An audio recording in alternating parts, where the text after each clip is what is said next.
inconsistencies are how his decks struggle, and the fact that he can't suffer from those same inconsistencies by playing all one-of decks. Look where he is. One of the things about his Arena Warlock decks was also that he just put a bunch of weird stuff in them. Yeah, that too. He had 2 tournament lineups in a row where he just brought 3 Sogoth the Slitherer decks.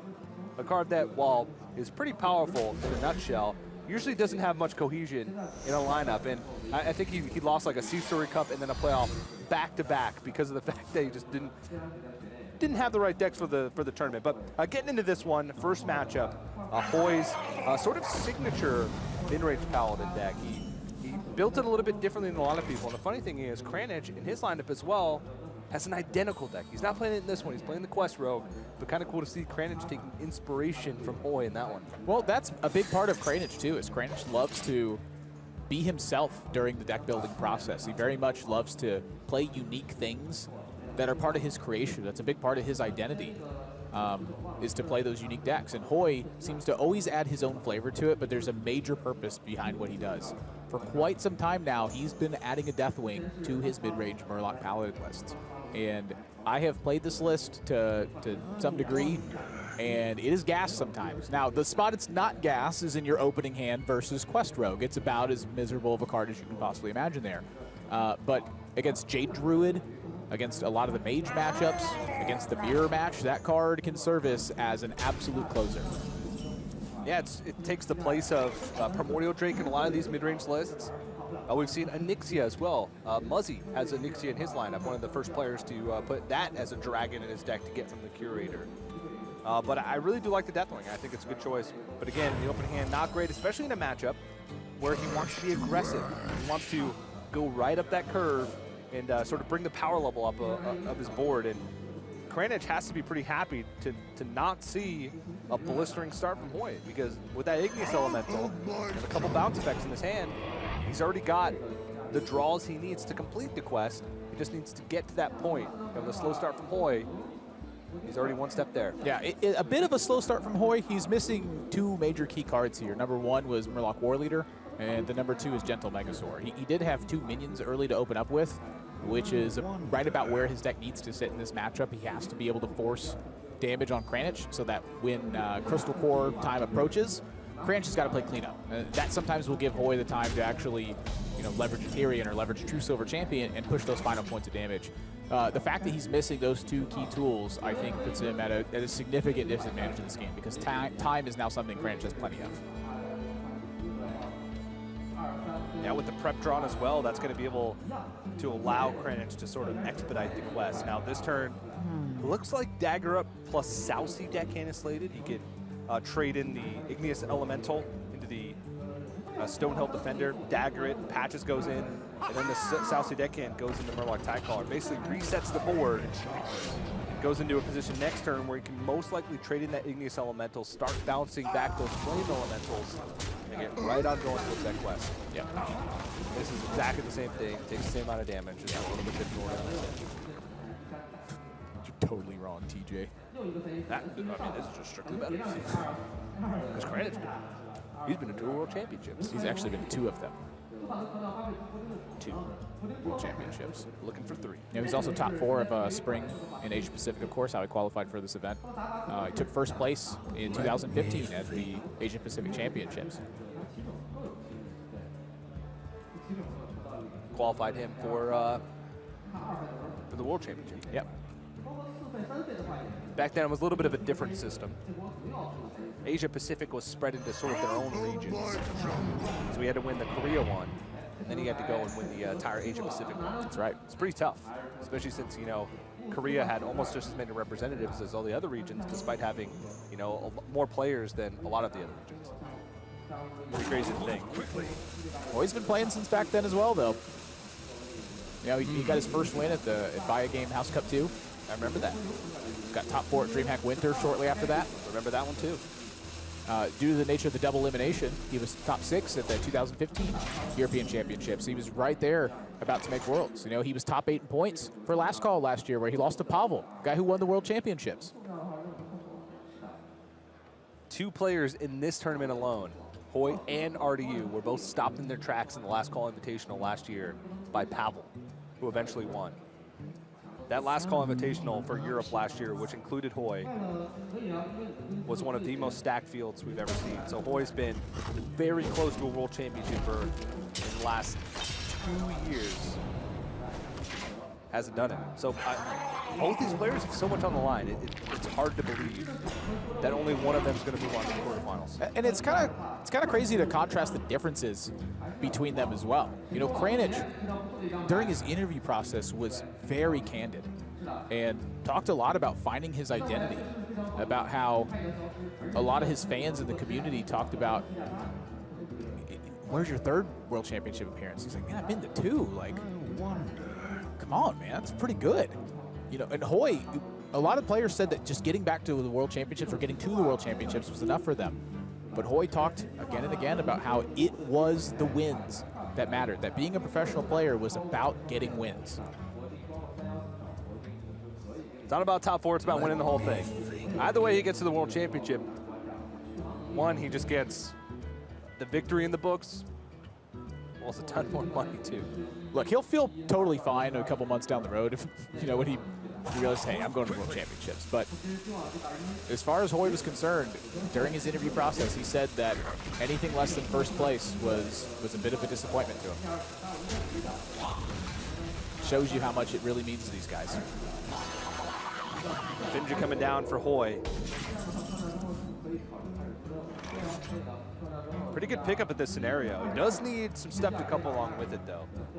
He's going to be able to pull those Murlocs, but how impactful is that going to be? If he picks a potential Megasaur or Murloc War Leader to be able to stick those on the board a little bit better, and that'll be good. This is a really interesting turn for Kranich as well, because if he goes too far into the board, it means that Hoej's going to be left with an easy way to kill a minion and activate Finja. Getting a wide board state with Finja may be one of the ways that he actually can lose this game. So I'm curious when he has his eye on completing Quest, because from his perspective, he'd ideally like to play it in the same turn. Yeah. But how far away is that? You know, how much time can he give Hoej to get minions online and go forward? And apparently it's very little, because he's going to leave Finja food out there regardless of how you slice this now.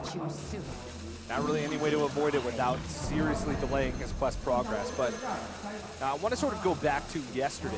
One of the off-stream matches was actually this very matchup, Hoej versus Kranich, in the initial round.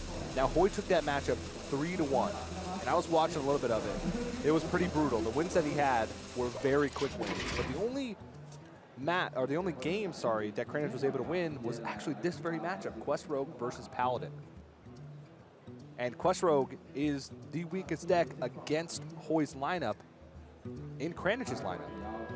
So if he's able to pick up a win in this game 1, then he's going to be in a much better position than he was these guys' first matchup together. Oh, yeah.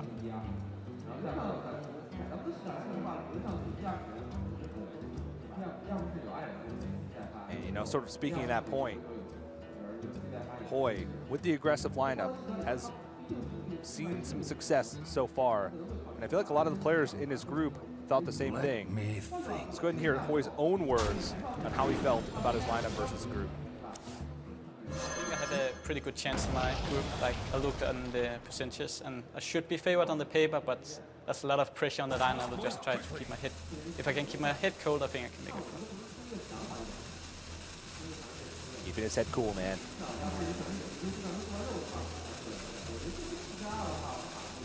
With that rope burning down, he just looks so calm. Hoej's always kind of a player that is Very zen. very zen. He's kind of got that slight, you know, deer in the headlights look. The innocent Danish boy. He's a cold-blooded Hearthstone killer, man. Yeah, so are these Murlocs. Cold-blooded rogue killers. Yeah, now granted, Hoej's telling him what to do, but so maybe it's not the Murloc's fault. But this is the start of the board state where things might get out of hand for Kranich. Yeah, I think the big thing for him is, you know, he can complete the quest this turn, but he can't deal with all of the minions. So he goes Flame Elemental, Youthful Brewmaster, Flame Elemental, Prep Quest.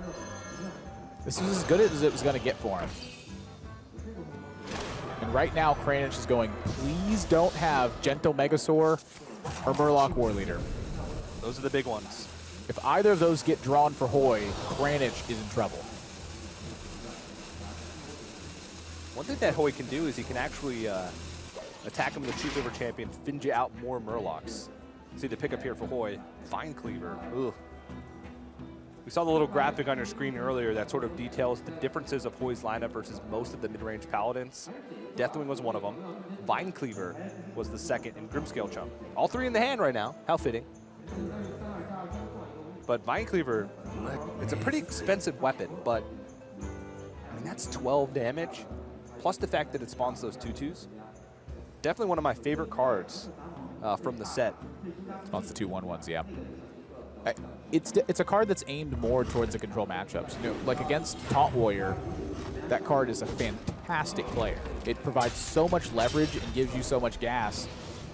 And those 1/1s can tank the shots from Ragnaros. Murloc Warleader gets drawn off the Finja, and that is a huge swing in Hoej's favor. Suddenly, Hoej's looking like he's in complete control right now. 13 points of damage are going to be pointed directly at Kranich's face. I like the trade-off here. Yeah, I like the trade-off here because... Yeah, I agree, actually. I do agree. This mitigates so much of the ability for Kranich to have pressure if Fire Elemental, that little Flame Elemental, sorry, is the last thing that he's got. Because, say, like, Vanish plus the 5/5 came out. Hoej's got a great reload, but then Kranich has board. So everything Kranich is doing right now is simply floundering because he has no board presence. He doesn't have enough charges to take care of the board. And without Vanish, he is not going to get there. Tyrion is slated for Hoej unless he needs the burst from Vine Cleaver, in which case it's there. You like my invention? Well, Kranich can chop down a little bit of this board. He can get through the Murloc Warleader, so that's going to leave 6, 7, 9 damage. 9 plus 4 is 13, not quite there. That 2 damage counts still.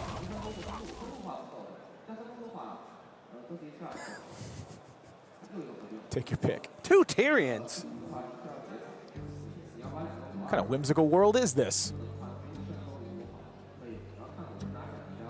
Oh, that's right, it's Hearthstone. It's Hearthstone, yeah, forgot, sorry.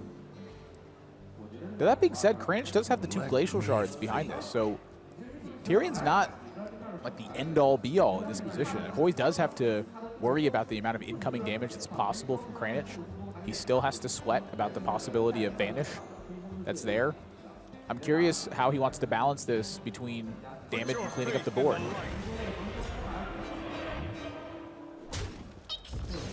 More trade-offs. Makes sense to me.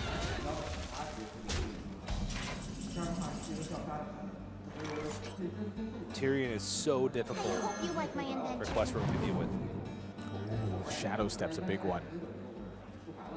But the one thing is, he can freeze and this Tyrion all he wants. But unless he finds a way to get it off the board without killing it, it's going to be tough. I am a bit surprised that Kranich chose to just Shadow Step right away. You know, I was looking at clearing off the Tyrion, which is what he's got. Using these glacial shards, maybe Shadow Stepping the glacial shard and get going, but building a board presence in anticipation of having that same effect next turn, this makes a lot of sense as well.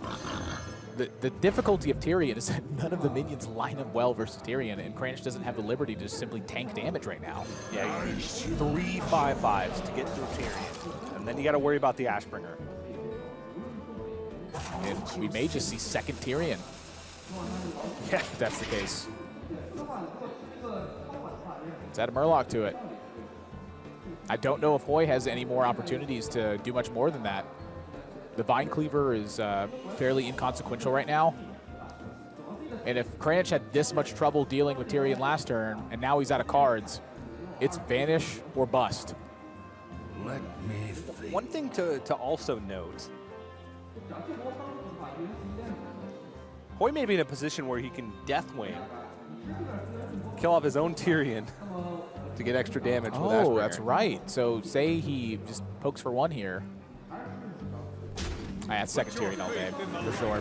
Yeah. I mean, Kranich has to draw Vanish. Hoej knows it. And this is it. Well, he can Shadow Step one of these novice engineers. To get through these Tyrians, Kranich would have to put all of his minions into those Tyrians. And if he does that, he's dead on board. He's dead on board. Try number 2 for Kranich. Needs Vanish. Vanish. No dice. Game 1, Hoej.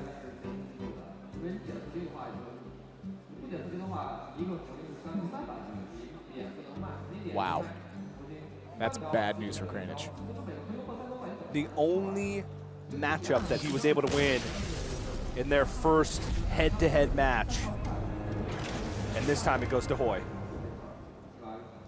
That's a big win for him to take because the rest of Hoej's lineup is much more aggressive than that paladin deck was. Much more. That's the number one thing that Quest Rogue has often struggled with, but on the broadcast matches, you and I have been seeing Rogue struggle against Paladin as well. It seems like they've been able to be safe and get to Tyrion. They've had so much pressure every step of the way that tool is just, it's too much for them to handle because they don't have flexibility. Yeah, I mean, that spells really bad news for Kranich because the way his decks line up over the rest of these matchups is pretty rough. Hoej's got some very aggressive decks, and Kranich does have some as well, but they're slightly slower. Now, speaking of Hoej a little bit, we talked about it. Hoej's a little shy guy, shy little Danish boy, little innocent Danish boy. But we actually sat down with him and got to talk about some of his behind-the-scenes Hearthstone habits. So take a look. Well met. My name is Hoej. I'm 24 years old. I live in Denmark. My favorite thing about Hearthstone is that you can try to build a unique deck and try to make it work. My favorite card is probably Reno Jackson, since I really love the Reno Lock decks, which was kind of my signature. On a day I play a lot, I can play like between 10 to 20 hours a day. Favorite sport is handball. I used to play a lot of handball when I was younger. Then I quit it, tried another game called Hearthstone instead. It's a pretty good game. It's a great game. Hoej teammates alongside 6-0 and Surrender. Those three guys have stuck together the entire time. Yeah, back on CLG throughout the beginning of the year. Kranich, ooh. When we sat down with Kranich, I mean, you said it earlier, he was very emotional earlier in the week. You know, he was sort of last year trying to find his identity. He was trying to, you know, think, is Hearthstone something that he wants to do long term? You know, is it all about the World Championship appearances? Or is it about his love of the game? It was tough. You said it, the Korean fans, they sort of look at Kranich differently than they look at the other Korean players. For most, they're just fans. They're just fans of the players. They like to see them win. They like to see them have success. They look at Kranich and they're like, hey, where's your third World Championship? And that's it. That's all they say. And now thinking about that pressure in front of this massive crowd that we have this weekend to celebrate the spring championships, it's a lot to handle. Kranich, he sort of had that moment of realization that he is doing it for the love of the game. He's chasing that third World Championship, but he's got to slow down, take it in stride. Think back to why you fell in love with the game in the first place, and let that carry you. Well, Manowar may have been one of those things. It's certainly a beautiful sight for Kranich on turn one. Hoej immediately draws Fiery War Axe. Drew that Patches as well. Oh, man. If you're a Hoej fan, you hate to see that, but, yeah. But his hand's pretty darn good. Yeah, he does have a good hand beside that, and I think Kranich is pretty sad to see double Counterspell in hand. Usually you want Arcanologist pulling your secrets out, and Counterspell does not have the best use against Pirate Warrior. They have very little spells in the deck. Well, it's even less useful versus Hoej specifically. A lot of times you'll see Mortal Strike run in these decks. Hoej doesn't have that nonsense. He's got 2 copies of Heroic Strike. He's got 2 copies of Upgrade. Everything else is a minion in here. The second copy is Spellbreaker and a lone copy of Bitter Tide Hydra to keep the pressure high. And I want to give a little bit of a context for their first matchup. It was off stream, but I was watching a little bit.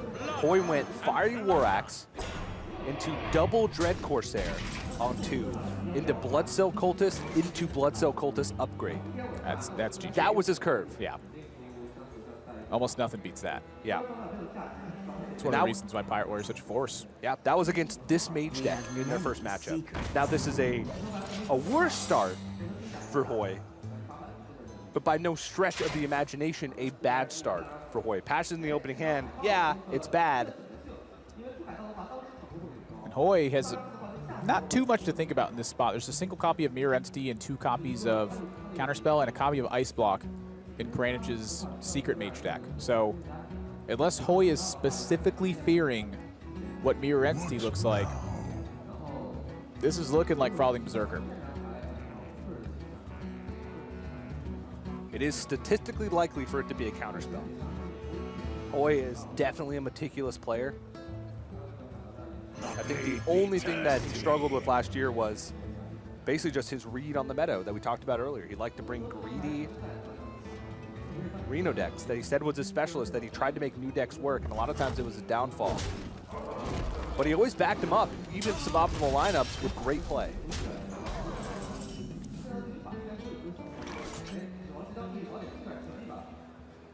I just don't think that this hand from Kranich is going to be able to get it done unless this Babbling Book picks up a miracle draw. I can't even think of what it could be. It needs to be Primordial Glyph into sort of a cheated out board removal, but 7 damage on board.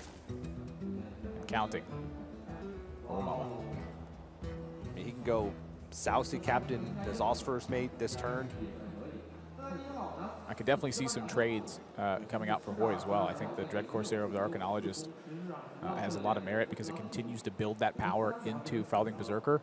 So while you're trading off damage, you're taking away board progress from your opponent, and that damage is paying dividends on the Frothing Berserker, which right now is the priority minion. If Kranich had Fireball, I think he's pretty likely to simply Fireball the Frothing Berserker in that spot. Frostbolt, the same thing. So Hoej, I imagine, has a very strong read on the context of Kranich's hand and is simply figuring out the way to absolutely add maximum pressure and, from his perspective, pop what looks like an ice block as quickly as possible. If Kranich is going to win this game, it's going to take a series of draws. Perfect draws, mind you. Perfect draws. If he doesn't have much time to do that. And Hoej says, you know what? If he doesn't have anything in hand, this is just free. This isn't weak to much. Babbling Book into Volcanic Potion wouldn't even be great. He would only be able to move remote one of the minions because he wouldn't even be able to ping alongside of it. Wow. Well, it's still just not enough. It's going to buff the Frothing Berserker. he's got to kill the Frothing first. Yeah. So And then that, hope that this Volcanic Potion is going to carry him through. But Hoej is looking at 7, 8, 9, is that a 10. Heroic Strike? Upgrade. So Upgrade will pull the counter spell. 1, 2, 3, 4, 5, 6, 7, 8, 9, 10, 11, 12, 13, 14. Can't quite lethal him this turn. I think Sousy Captain, then maybe roll into a Korkorn Elite. He wants to try and buff this board. Yep. You're only sacrificing 1 point of damage, but you put a ton more health on the board. You put a ton more stats in general on the board. It makes much more sense to play the Captain because the Captain's damage is conditional immediate, where the Korkorn's condition is your opponent doesn't have a taunt in play. So I really prefer this. And that's just too much damage. Kranich, don't think there's any cards that are getting him back. You know, he has a copy of Mirror Image in the deck. But that's just not enough against a board like this. Hoej is about to take a 2-0 lead, a very quick 2-0 lead.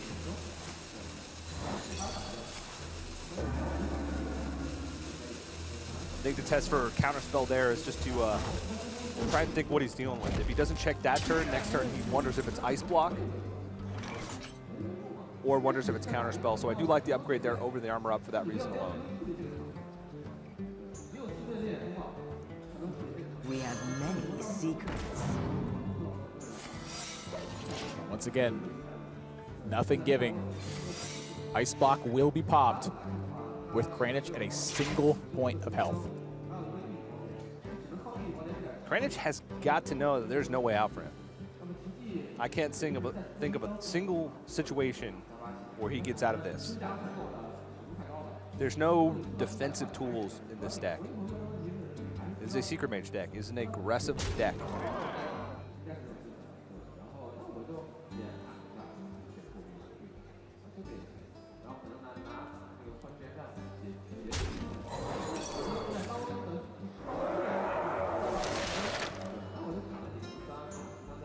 Set Fire War Axe knows that there's no weapon removal. And just keep Korkon in hand in case something crazy comes out. Double freeze, Frostbolt, and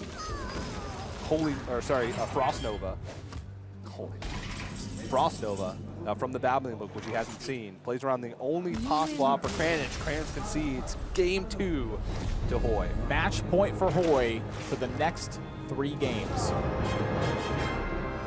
Kranich. Yeah, a lot of this is just simply the way the matchups work. He's outbuilt in this particular series. He is not meant to handle the aggression from lineups like Hoej.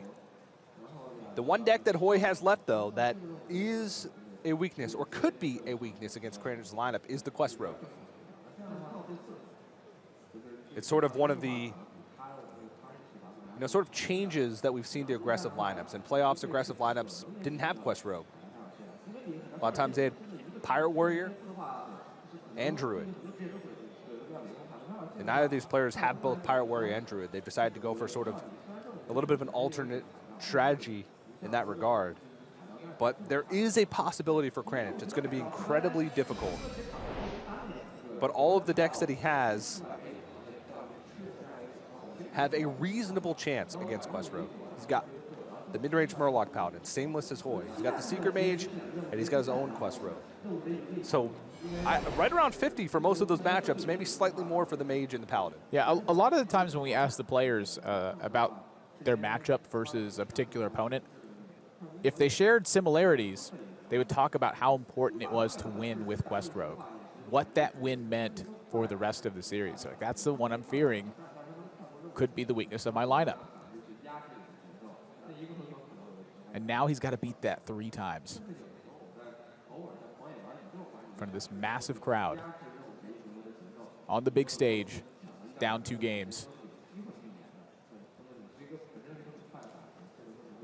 I don't want to be in his position. I'm happy up here talking. Yeah. I'd be scared, not going to lie. Match point for Hoej. Winner moves on to the quarterfinals. Loser, spring championship run comes to an end. And for both of these players, another missed opportunity. Kranich has taken his in 2014, 2015, but both players with some quiet 2016s. Pretty strong opening hand for Kranich, though. I always like to see Mana Worm, Arcanologist. One of the reasons we've been seeing Mage be so powerful is the consistency that tool provides, as well as a healthy body. But Hoej's got a pretty fantastic opening hand. Now, the one thing to note is that Igneous Elemental tends to be a bit on the slow side for quest completion. So if Kranich can get ahead on board and have those minions stick and can repetitively attack Hoej, that is one of his major win conditions. Counterspell can really throw a wrench in things in this matchup. If he's able to land a couple of secrets in a row, accelerating the Cabal Crystal Runner to keep that pressure high, and the Icebox can buy him enough time to unlock the additional mana necessary to throw the last remaining burn spells at Hoej. So there's a lot for Hoej to think about in this matchup. It's not as simple as play quest and try to complete it. A lot of times he has to fight for the board position a lot tougher than he'd like to, and that will slow his progress as well. So when he's thinking on this turn 1, it's not just whether or not he should play quest. A lot of this is just simply planning the stages of the next couple of turns. What does he have to do to maximize his defensive capacity? An incredible discovery! There's a counterspell and the Cabal Crystal Runner. So if Kranich draws Kieran Tormage, he is going to be at a massive advantage. That's the nuts draw. Counterspell, it can't just be eaten up by the coin, but sometimes that's a big deal for Quest Pro because they're planning out their turns long in advance. And one less mana on one of those crucial turns can delay their quest by not only a turn, sometimes multiple turns, because it gets rid of that game plan. And they're taking damage the whole way. So many options. I don't like any of these plays. None of them look appealing. This is the nightmare start, I think, if you're in Hoej's shoes right now. I think coin Igneous Elemental and try and clean up the board next turn with Dagger up plus Southsea Deckhand and Patches. I think that's the best line. Which means now that Counterspell is landing on an actual spell that Hoej's casting. He no longer has the liberty of using coin to burn that. To be honest, I think coin might be a little bit better. I don't think he had an option, though. If he's going to Dagger up here, he's just going to play Youthful Brewmaster. Those are not good plays. No, not at all. Ooh, Hoej looks worried. I wonder. This is one of those stressful situations when you're up 2-0 and you know your weakest deck against your opponent's lineup is the one that you have 3 opportunities to win with. Tables can turn real quickly if it goes to a game number 5 and you just lost 2 in a row. Momentum slows down considerably. And you start to doubt yourself. You start to doubt if your deck can even win against an aggressive lineup, and it really plays into your head. And this is like the first step. This is when Hoej is just like, oh man, please don't lose. Just win this one so I can 3-0 and get off this stage. Kranich goes with the Ice Block first instead of the Counterspell. Really wants to ensure landing Medivh's Valet. I think I like this. That's a good point. He can go Medivh's Valet Frostbolt, Medivh's Valet Ping, and in the following turn, on turn 5, he can go Counterspell plus Cabal Crystal Run over 2. That's not bad. And Medivh's Valet may just be pointed directly at face. I mean, that plus Frostbolt to face honestly looks like a strong play. It takes away Hoej's ability to poke away the Medivh's Valet, puts 6 damage onto him. It takes away some of your flexibility, though, is the only thing. You know, what if your opponent, even just the bouncers, like sometimes those being on the board can be a big deal. I think the 5/5 seems good too. Yeah, I think the change of plan, I think that was Kranich's plan, was to be able to have the backup of Medivh's Valet, the guaranteed. We saw his board cleared. And he saw his board cleared, and he's like, I think we should deviate. Now we can keep this Medivh's Valet and Frostbolt in case we need to clean up the board. This represents about an equal amount of damage, and potentially more if it doesn't get checked. So that backstab from Hoej may have been a critical draw. Sure, he's got to take 5 right now. But that means he's not taking 5 every turn for the next, who knows how many turns. Can also start getting some progress on that quest completion. So he has an extra 4 mana to work with, so he can play one of the Flame Elementals, Youthful Brewmaster back, play it again. Get the quest complete the following turn. Ooh, that hurts though. And then hopefully play it the turn after.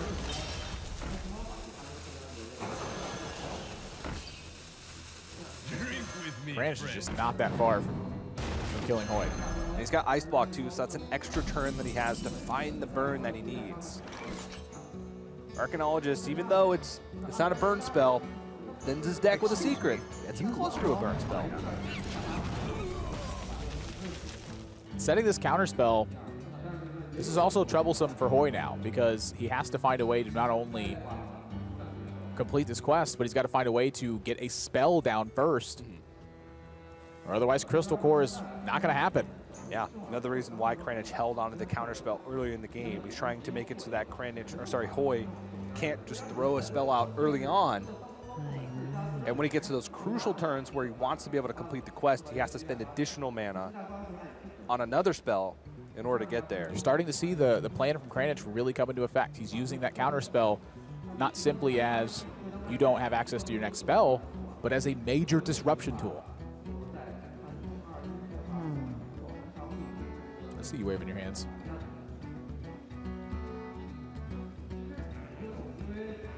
Big crowd here today to watch these guys play. Oh yeah. Choose soon. A sea of Hearthstone lovers.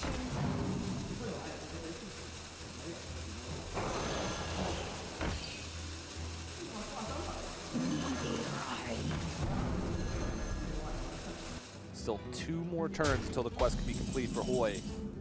having to use that Mimic Pod as a spell to get rid of the counter spell. Yeah, he's got 1 backstab left, and he's got 2 preparations he could draw. That would allow him to actually play Quest and complete it next turn. But take a look at this. If Kranich draws second counter spell with this Arcanologist, it's 50-50. Oh, it draws the Mirror Entity. If that was counter spell, he could have been able to play the counter spell next turn after Hoej inevitably popped it with the Mimic Pod, and then again put Hoej in the exact same position.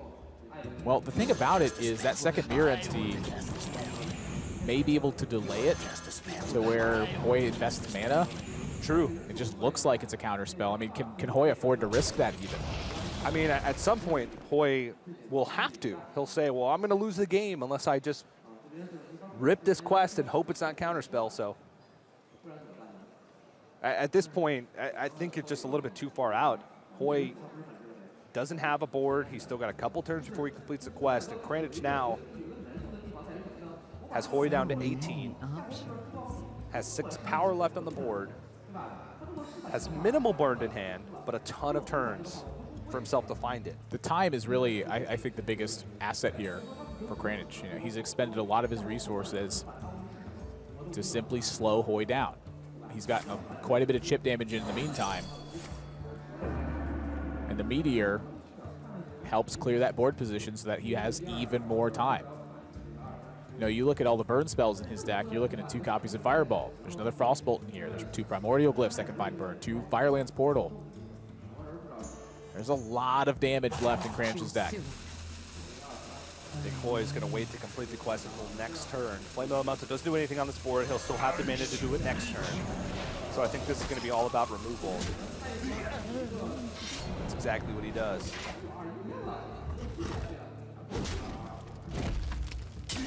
But 17 health, not much to work with.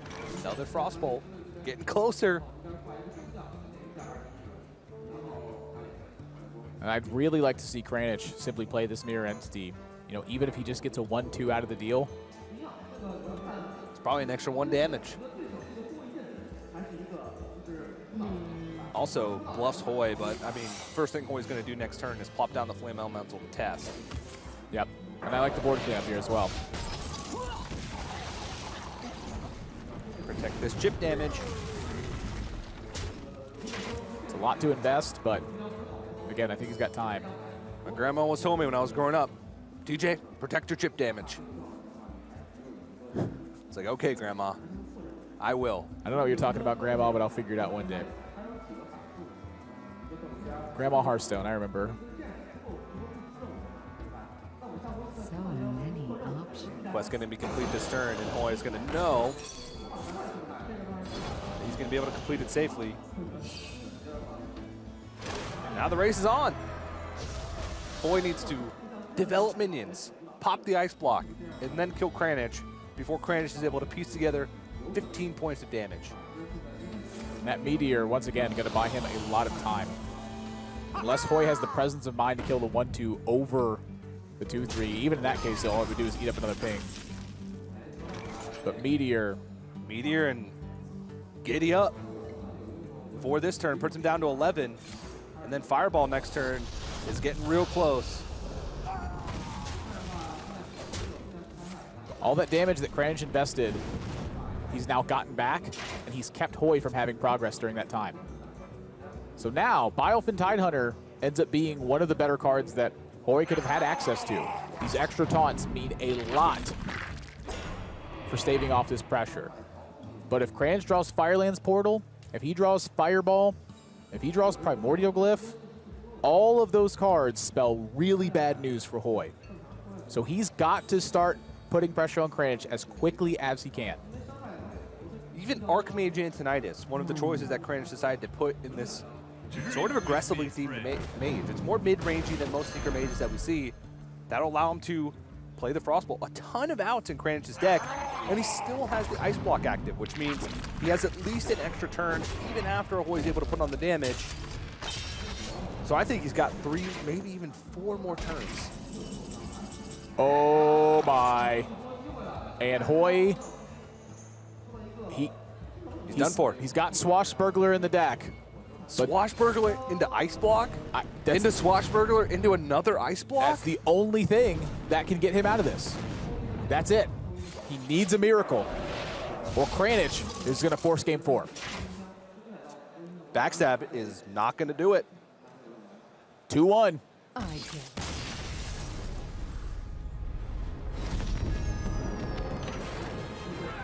Again, these quest rogues have been the weak point of a lot of players' lineups. It has been targeted so hard in this tournament. We saw the success RDU had in his group with an aggressive strategy. Kranich on the road back. Try to get to game number 5. It's still such a long road for him. Such an uphill battle with how their matchups line up. But again, Hoej's quest rogue is the one vulnerability in his lineup versus Kranich. So still a little bit of hope in every game that he gets closer. The momentum starts to go into his favor. So he's got to be feeling a little bit better, but by no means happy about the current situation. And we've seen Kranich on the big stage a ton of times over the past couple years. Let's go and take a moment to get to know Kranich just a little bit better. Well met. My name is Kranich and I'm 25 years old and I'm from South Korea. My favorite player is myself. The longest time I play Hearthstone is for 40 hours. When I'm not playing Hearthstone, I am watching other Hearthstone streams and thinking about Hearthstone strategies. I think the most important thing to be a good Hearthstone player is to be creative. Hey, Kranich, who's your favorite Hearthstone player? Me. I was supposed to be Kranich in there, not actually me. My favorite Hearthstone player is that's admirable. Pretty funny. That's nobody's answer. Not even mine. Yeah. But as these players get set up for the next game, we do want to remind you guys that we got a couple more matches left on the day, even after this one. Again, as we get towards the second half of this day, it's win or go home for a lot of these players, or for all of these players. So as we get towards players that are moving towards these quarterfinals, getting towards those World Championship qualification matches, it's going to be a big deal. So let's see what's coming up. Greetings from Shanghai, my friends. Don't you stray too far away from that fire. There's more tales to tell. Coming up from China, Colento and Trunks. And there's Colento and Trunks waiting backstage. They look like best buds right now, but it's not going to last long. As soon as they get into the battle, they are now enemies. And I think this is going to be a big one for the fans here in the crowd because who do they root for? Do they root for Colento, who's, you know, a superstar in China? They root for the only Chinese player left. I can't wait to see that one, but we still have some more Hearthstone to play in the Hoej versus Kranich series as Kranich continues his run to try and come back from a 2-0 deficit to move on out of the group into the quarterfinals. Yeah, it's been a blast all day long here. The decider matches, you know, for me, it can be a little bittersweet. I know I've been friends with a lot of these guys for a very long time, and I've been following their careers for just as long. Hoej was my pick in the Winter Europe playoffs where he won. He was my pick for this tournament. But goodness, my heart says Kranich. 3rd World Championship. That would be historic. Yeah. It's tough. It's kind of a funny story. So in 2016, Hoej qualified for all the preliminaries, of course. He made it to the last competitional, so he had a ton of points throughout the year. Every single time I looked at Hoej and I was like, man, this guy's good. I'm going to put him on the chalkboard, our prediction chalkboard, thinking he was going to win. Every single time, he didn't quite get there. And then at the beginning of this year, Admiral's like, TJ, I want to put Hoej as my pick on the chalkboard. And I was like, Admiral, you go ahead and do it. And he won. He won the whole thing. And you could see what it meant to him, too, after the win. He was, you know, he was the most emotional player out of pretty much everybody that qualified. Yeah. There were some tears. There were. He said it. The win is what matters to Hoej. It's not about the top 4. It's not about some success. It really isn't even about the money. For him, it's about the wins. In this matchup, too, you're seeing a bit of a different play from Hoej where he's played Firefly on turn 1. And this is a really clever play. And I wish I could identify the player I first saw it from. But the notion of it was that you complete the quest with Flame Elemental and not with Firefly. what ends up happening in a lot of aggressive matchups is if you don't get board presence early on, you can simply get run over because you didn't get anything on board. And so Hoej makes a sacrifice of some of his longevity in favor of staying alive long enough. And what that does is every single one of those turns that he gets, the value is so massive from the cards that he finds and from the additional development that he gets that it makes up for that tiny bit of value he may have gotten by bouncing Firefly instead of a Flame Elemental. So I really love the way that Hoej's played this game, and it's something that you should find common if you're playing against aggressive matchups. Yeah, there's absolutely no reason for him to play this quest until he's about to play one of his Flame Elementals. Everything else, he's just trying to fight for the early board. That's the name of the game against Murloc Paladin. So definitely a solid choice. But, I mean, Kranich is... He's got the stuff, man. He's got those early Murlocs. He's got a follow-up of Murloc War Leader. Redemption is a pretty good pickup as well because that means he's going to be able to protect this board. A lot of times, Quest Rogue, when they remove your board, they're able to just barely remove it. Redemption can really throw a wrench in their plans. So yeah, and you're seeing the power of Hoej's particular Paladin build really come into effect. The Grimscale Chum has played an enormous role thus far in this game. Just that extra +1/+1 means that Hoej is going to have a tough time handling this turn 2 3/3, and that is likely to be a compounding issue as he moves through his turn 3, 4, 5. That guy's still clocking away. I think the biggest thing about the Grimscale Chum is it's just another 1-drop in a deck that wants to build its way up the curve. You know, the more consistent targets you have to be able to put on the board for Rockpool Hunter, the more consistent targets you're able to put on the board for Murloc War Leader, and then Gentle Megasaur. Definitely a great choice.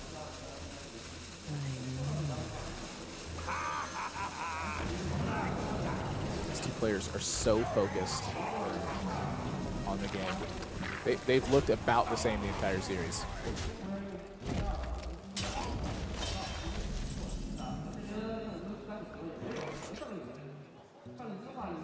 Well, that 1/1 taunt does some work.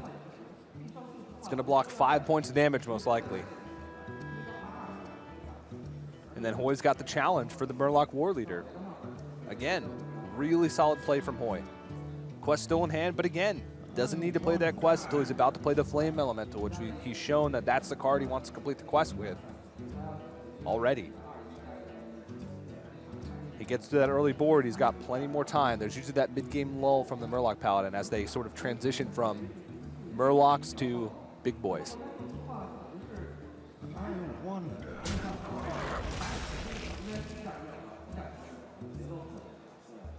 Whether or not Kranich plays the Murloc War Leader here is inconsequential with the attack. Of course, he has to attack the taunt minion. He was debating it, though. He was really debating changing this play up. Yeah, the big thing is that it's challenged on board. That's why he was sort of you know, trying to find a way to convince himself to forego the attack. But at the moment, if he goes for Hero Power Redemption, his board is still challenged. It's way too weak. But even more so, almost. I mean, this just puts the most power on the board, and I think Kranich is just hoping that Hoej doesn't trade, and he's able to clean up the board with the Consecration, or that he trades off, leaves one single minion, he can start swinging with True Silver Champion. He needs Hoej to be missing these next couple of turns, and he's not. He's got Glacial Shard, and he's got Igneous Elemental. And that's a tough one to come back from, because then Hoej's unlocking that value from the Igneous Elemental. You know, one of the powers of that card is that while it's slow versus aggressive decks, it helps you complete the quest, you know, very much by itself. And so the fact that Hoej has had enough gas to fight through this early game, get some of that value back with the Igneous Elemental to speed up that quest progress, this is a major deal for Hoej right now. Wouldn't be surprised to see Glacial Shard or Flame Elemental in this spot. And at 26, I'm liking the Glacial Shard. Yeah. A little bit more power on board. Stops the damage. And a wise trade in, I think, as well. The damage to face means nothing. Hoej, I think, is playing this game perfectly. And that's something you can say a lot about Hoej.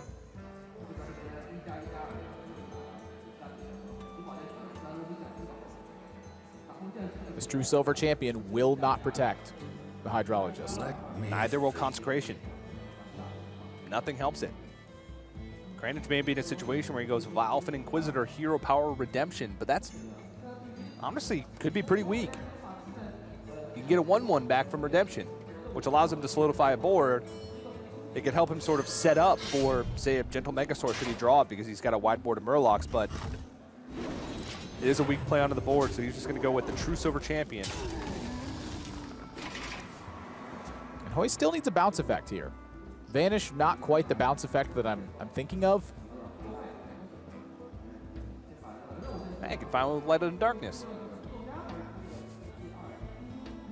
Does technically have a higher chance to discover Gadgets and Ferryman.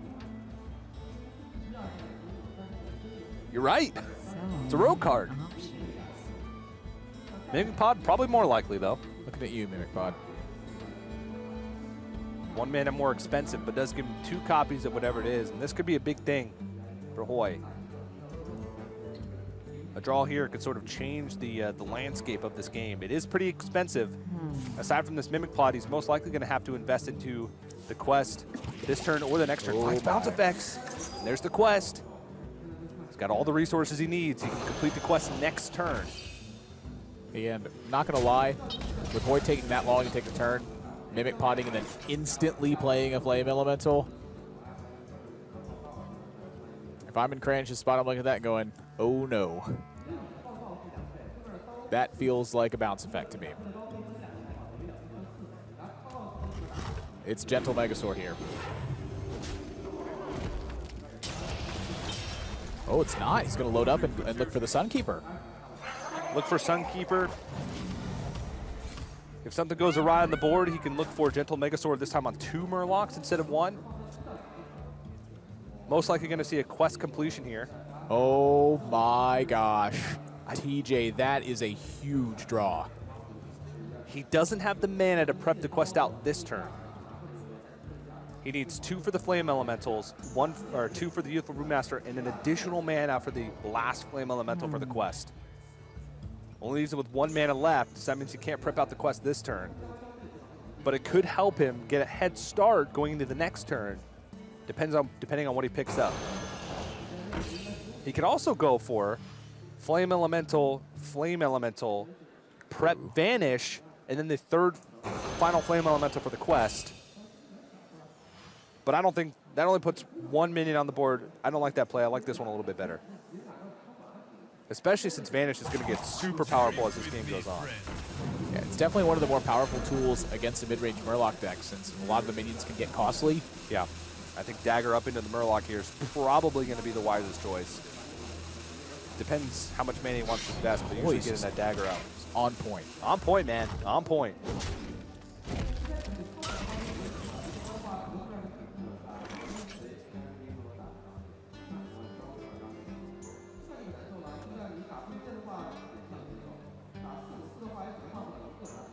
I wonder about that last turn, TJ.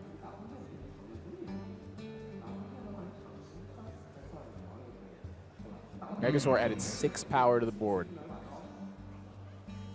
Possibly more, because he gets the buff onto the 1/3. He could be looking at 9 power on the board. It could have added 9. If these were his choices, it wouldn't have.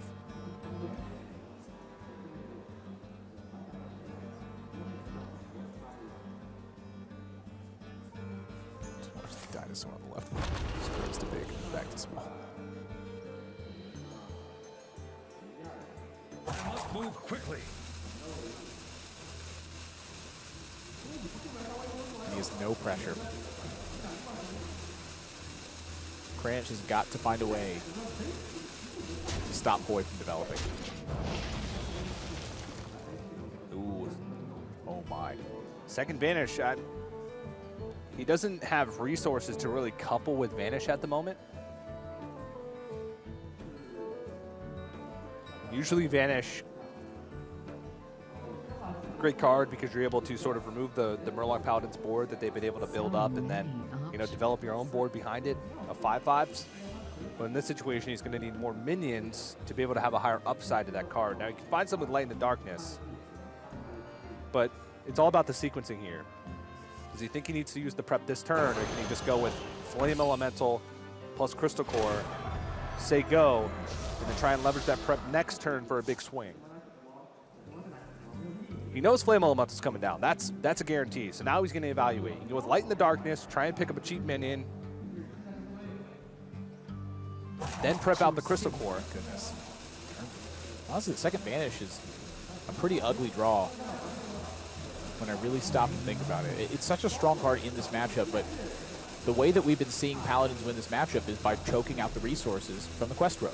They threaten enough pressure every single time that the Quest Rogue simply has to respond. And then as they respond, Kranich slowly steps his way up the curve.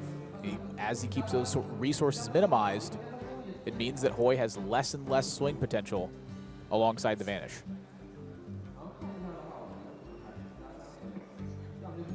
Kranich has to be pretty happy that there wasn't that much development last turn, but he can't be that upset. I mean, he didn't see a single one-mana minion played aside from the Flame Elemental. Yeah. I think Kranich could probably develop a pretty strong read on what kind of hand this is. Yeah. Poisonous. That's pretty good. Also, to keep in mind, Admirable, if we look at the region breakdown currently for the quarterfinals, all 3 Asia-Pacific players have moved on. Mage, Citizen Napa, Treads Red. All 3 wait. Kranich is also looking to complete the full Asia-Pacific circle by being the 4th player, all 4 through. That would be a big story for that region. Oh my gosh.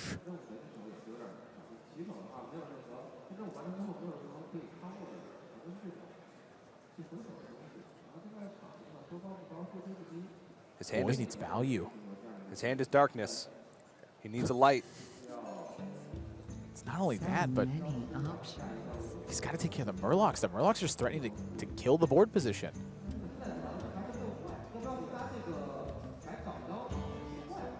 Now, you just mentioned Asia Pacific coming full circle.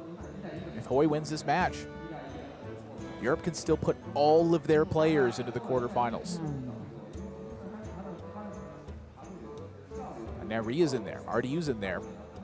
Galento's waiting right now.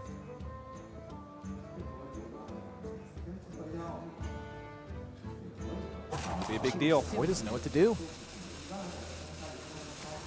I don't think he's seen a hand quite this shaken up in a while.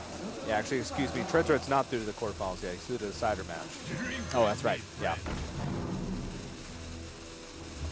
But still, both regions have a chance for all their players to move through. Pretty big deal.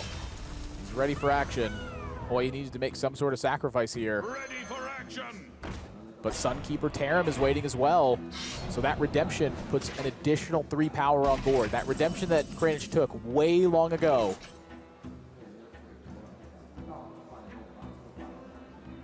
Hoej's about to have no board. Trade over Megasaur, trade over 1/5. Well, you trade over the Megasaur. You can token and Tarim. Trade in the 1/1 Murloc, which will become a 3/3, of course. And As then keep the Brewmaster poisonous around. Keep the poisonous one around. Yeah, good point.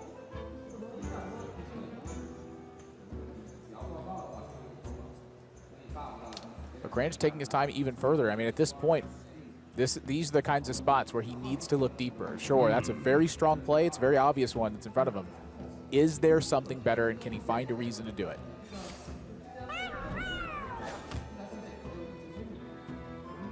Must move quickly. Ungoro belongs to the fight. Look at Hoej just kind of sigh out when he sees the Sunkeeper Tarim, like, not like this. Oh, and and he's Kranich just pushed going damage. base. Oh, I like it. Rowling Blade in hand, too. More burn. Another bounce. Another bounce. Look at Hoej now. Slumps. He's needed any value card for a very long time. So many options.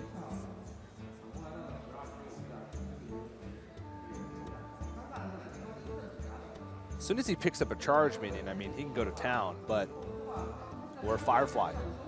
Igneous Elemental. Mimic Pod. And he's got to do something this turn because, So many. you know, Hoej doesn't know it, but Kranich, he's killing him if he doesn't do anything here. This is the reason that Kranich went face, is because it set up a 2-turn lethal. Oh, it's so awkward, too, because there's no way for him to really play multiple minions. Even if he preps out the Vanish, he's got to bounce something, so he's just going to keep bouncing stuff back to his hand? He can vanish here and then play one minion back. A single 5/5 onto the board. Oh my.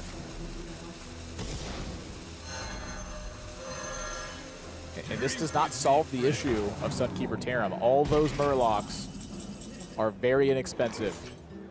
It's going to be the same, almost the same exact board state. Just worse. It's like a Frost Nova that Hoej just used. 6 mana.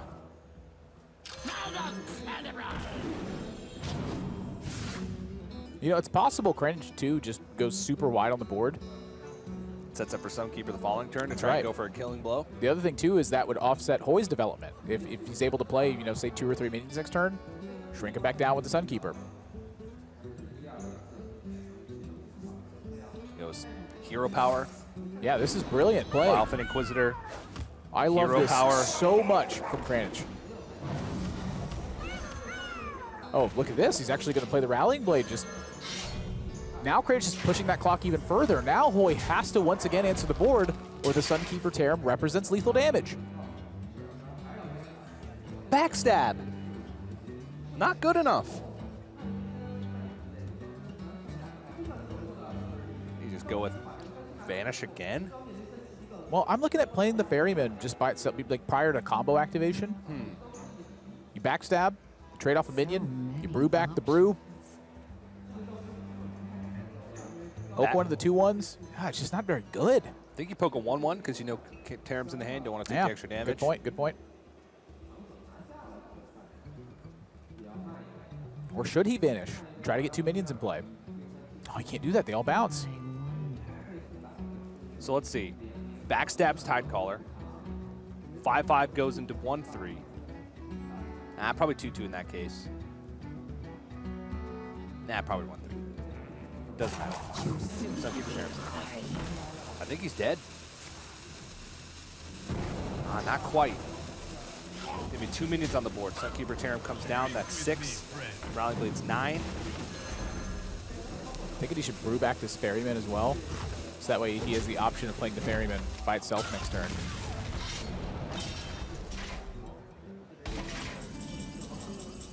Two damage off lethal.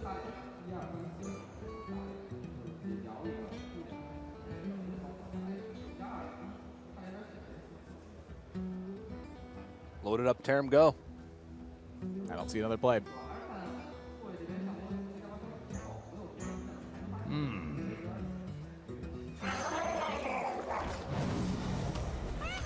Possibility that this Rallying Blade deviates and attacks a minion here. I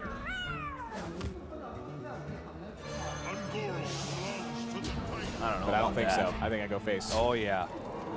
I think the Rallying Blade. Oh, gosh. He He's doesn't gonna have, hold it. well, he doesn't have Vine Cleaver left in his deck. So this is a big draw now for Hoej, because the Vanish will keep him alive for a turn after this. The Novice Engineer will start picking up fresh cards. Kranich is not out of the water just yet. You could see how nervous he is. Just leaning into his hands, going, please don't have it. I wonder. But Hoy's about to draw some cards. I kind of like the Rallying Blade attack last turn. I hope you like my invention. He sets him to 4, then Vine Cleaver all of a sudden is an out. And look at this. Swashbuckler now gets drawn. So Hoej, he's going to kill. Uh-oh. He's dead. Uh-oh. Hoej now has to find a way to protect himself. And I don't know if he knows that. Glacial Shard, something from the Swashbuckler, a taunt minion from his deck. I think he needed to take the risk and get rid of the Tarim. That's not going to do it. He needs a taunt. Swashbuckler, nothing found. Kranich with Consecration in hand, with his aggressive play, is going to force game number 5. Drink with me, friend.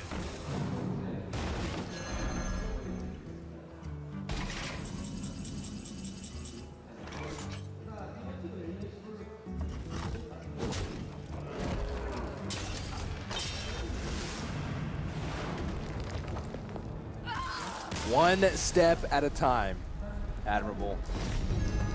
One more game. I talked about the momentum. You go up 2-0, the pressure's kind of on. You start to lose those matches, you start to sort of lose hope in your deck. And you know what it comes down to? Winning Comes down to winning. game by game. Still got to win that third one. It's Quest Rogue Versus Quest Rogue. versus Quest Rogue. You said it yourself earlier, a lot of these times these players math out their matchups. They have similar lineups, similar aggressive lineups, and they always sort of sit down and say, it's going to come down to a Quest Rogue mirror. It's the one deck that has vulnerabilities against both lineups. Both players bring aggressive decks being good against Quest Rogue.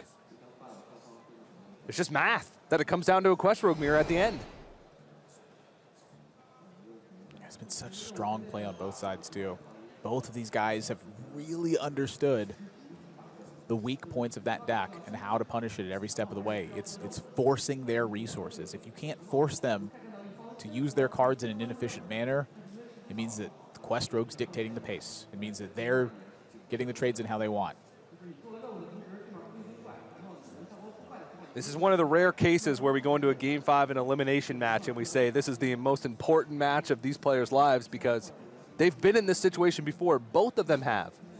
Kranich on the main stage of the World Championship. Hoej, think back to 2015, playing in front of a huge crowd at the Europe Championships to qualify for the World Championship. Both these players have been in a spot before where it was a do-or-die situation in front of a ton of people. Those years of work, all the effort they've put in since Ungoro, since the start of their careers, everything comes down to this final game. And a lot of this matchup is determined by the speed at which a player can complete and play their quest.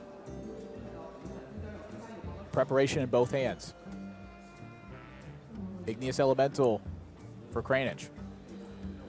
So many options. Kranich has the Igneous, which is a pretty key card, just because it already in a single card accelerates your quest progress. The one difference that's really between these two decks is the tech choices. Kranich has got a copy of Galaka Crawler to help fight against any pirate shenanigans that are going on. Hoej has found himself with 2 copies of Swashbuckler. The lone copy of Backstab in Kranich's deck. With 2 in Hoej's. That's the differences. Swashbuckler can be a fantastic card in this matchup.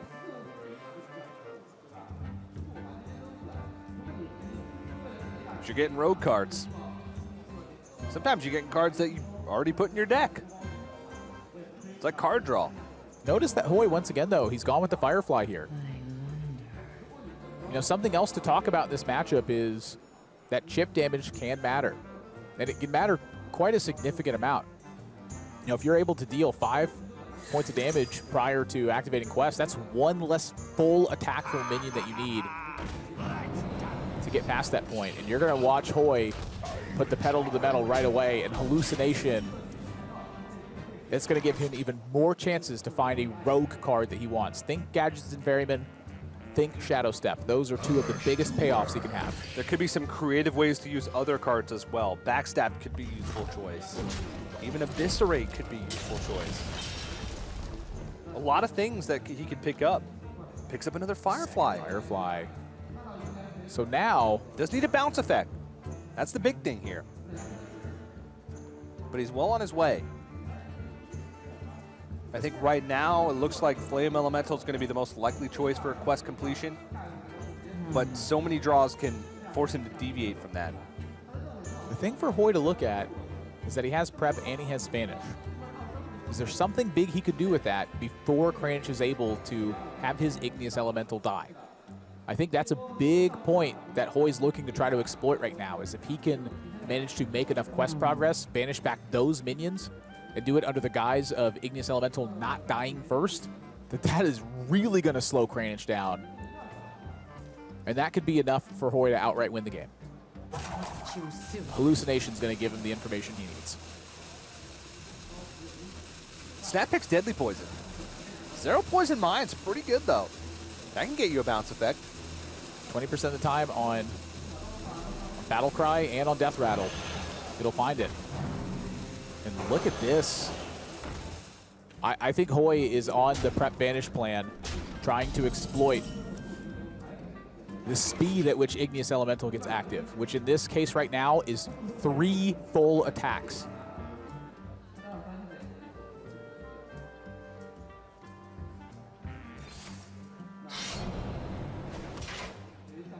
Kranich is in trouble. I don't know.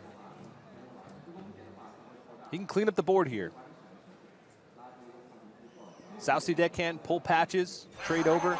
Instead decides to go with Bilefin Tidehunter, plays a little bit better the curve. Also keeps his options open. If Bilefin Tidehunter survives, Kranich can go next turn his own Bilefin into Prep Vanish. And he's got the fodder to complete the quest even without the Igneous Elemental going down. Let's see the draw. Ooh, I don't think that's that great.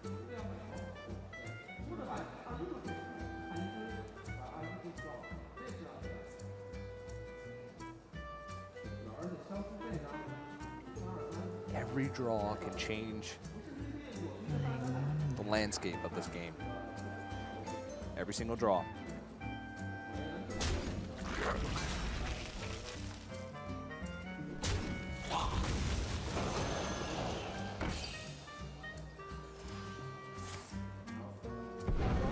The one thing I'm questioning here is the order from Hoej.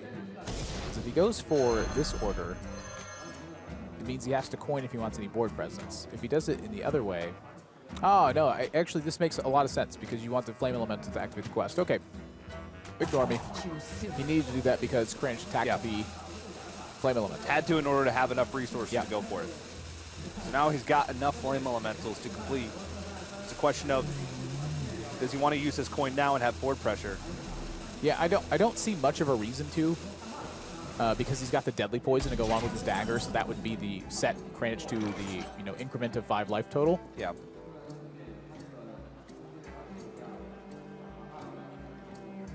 Does Kranich go for his own Vanish here to get his South Sea Deckhand back? Well, I know.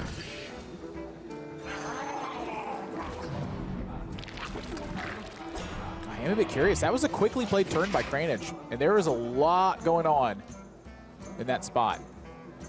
Kranich could have South Sea Deckhand, Prep Vanish. But the one thing about that play is next turn he goes into 6 mana. He can only play one of the South Sea Deckhands back again.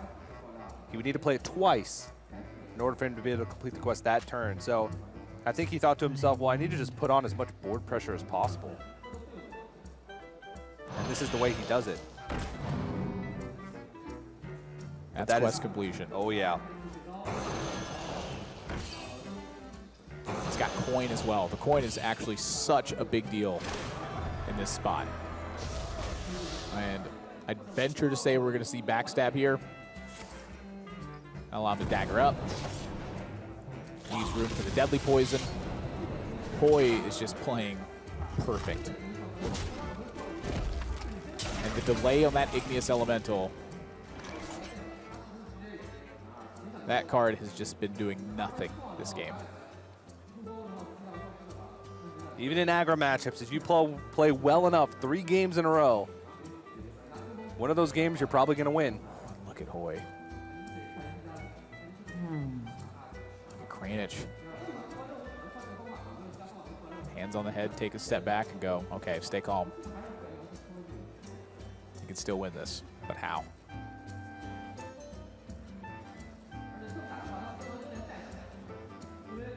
He's got a full kill on the board. At a huge cost to himself, though.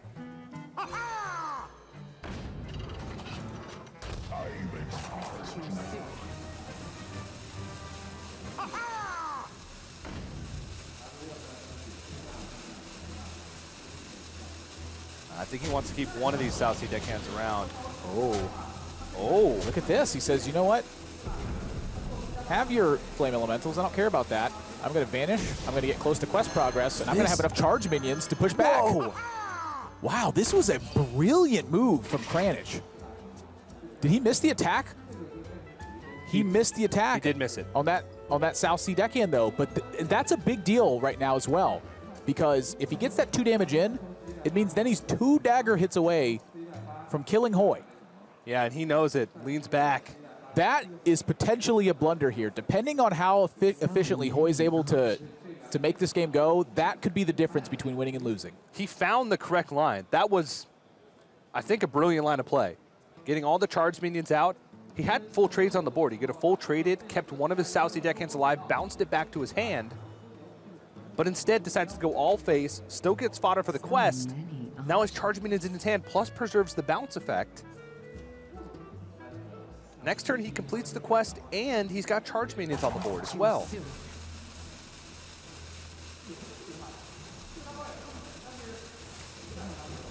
I don't know if it's likely that it makes a difference, because Hoej's still got a significant advantage. But keep an eye on Hoej's health total. If Kranich is ever off by 2 points of damage, you know why.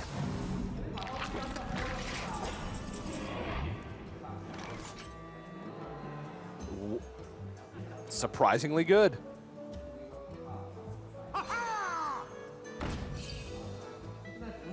It's a value battle now. Yeah, neither player really has the charge damage available to seize the advantage one way or the other. So the fact that Hoej has a Southsea deckhand as one of his minions is a major deal now that Kranich has drawn that Galaka Crawler. Again, that damage is going to matter, and it's going to matter a significant amount. And Galaka Crawler, one of the few minions that actually gets the buff as well as the 5/5.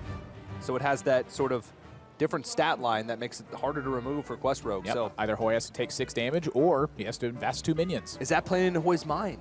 Is he going to hold back on Southsea deckhand, or make sure that he trades it in when he plays it to play around the one-up Galaka Crawler that he knows is in Kranich's list? Well, I don't think Kranich has the liberty of going face in this spot. I think that allowing Hoej to bounce a Biofin Tidehunter is a nightmare for him right now. And as you said, TJ, we are now in a value battle in this matchup, but now that's 10 more damage Hoej has access to with the Gadgeted Ferryman. Yeah, I think this is coming back to the hand and watch not going for to be this. played again. If Hoej plays this Southsea deckhand again, that could be trouble. Well, if he plays it again, he is just pushing damage. And I don't know. You're right. There's no charge for Kranich left. Yeah, I don't know if he can even get there. Oh, wow. Hoej is setting up lethal damage. And with the deadly poison, he's going to be able to put the 3 damage on. That means 2 minions on the board will be enough. You're right. Kranich has to draw away to stop the board pressure. Passes. Shadow Step's not it. There's no charge damage. There's no way to protect himself.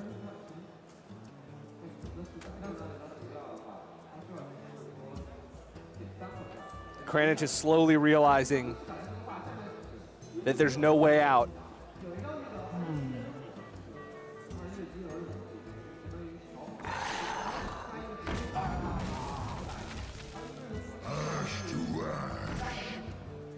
Well played.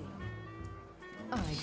Hoej is going to move on to the top 8, 3 games to 2 over Kranich. Kranich made that much closer than that matchup seemed to appear after those first 2 games. It looked like Hoej was home free, going up 2-0 in the series.